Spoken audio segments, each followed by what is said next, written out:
Fascinating. So this was definitely not a natural path. It was something supernatural, appearing where it should not be, and operating in a revved-up manner. It seemed to be no accident that he had found it, but rather an offering. Here am I, your special trail. Take me. Did he want to?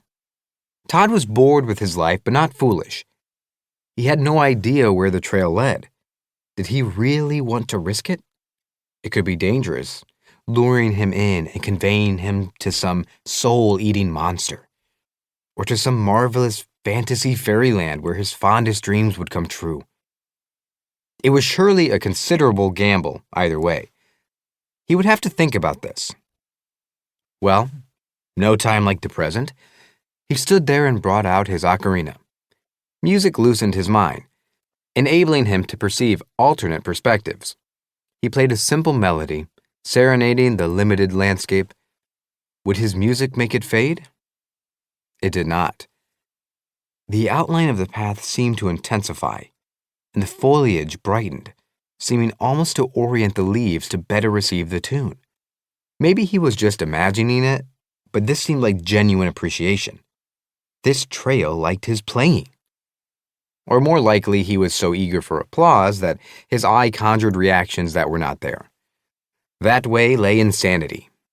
He put away the ocarina. He walked back to the parking lot and off the end of the trail. He had no trouble doing this, despite a certain background apprehension. Some situations were easier to get into than out of. It seemed that this was entirely voluntary.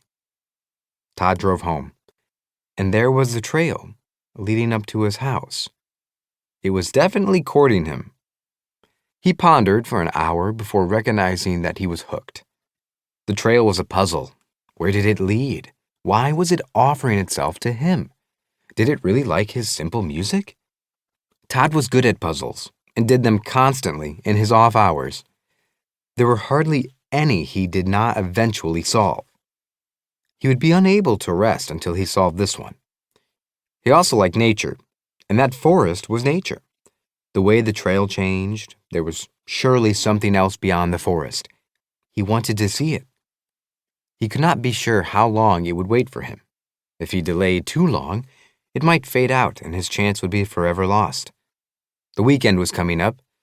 He packed a knapsack with supplies, then dug out his hiking clothes, compass, and walking staff. He was ready for a 2-day campout. That should at least satisfy his curiosity, and at most, who knew what he might find? He got a good night's sleep, ate a good breakfast, closed the house, and set off down the trail. He was exhilarated. For good or for ill, he had made this much of a commitment. In a moment, he was in the low foliage with the street becoming unreal, then the forest. Soon he saw that the landscape was changing further. The trees were becoming larger, and their colors were changing. Not in the manner of fall, but more like an alien terrain.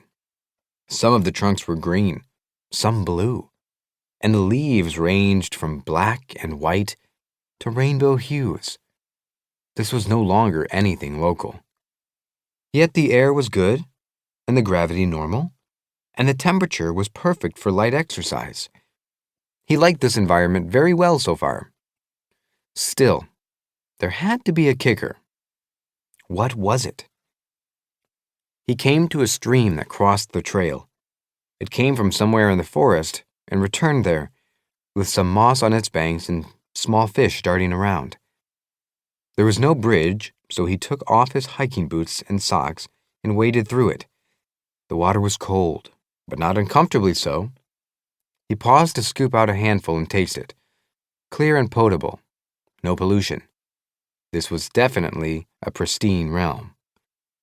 The forest disappeared, replaced by rolling hills covered with brightly colored plants. Red, green, blue, yellow, white, black. Many of them bore berries or fruits. They looked tempting, but Tod was cautious. Then he came to a shape on the trail. He gripped his staff firmly. It could be used for self-defense if necessary. That was part of its purpose, though normally intended to dissuade poisonous snakes or poke suspicious mounds. It turned out to be a woman.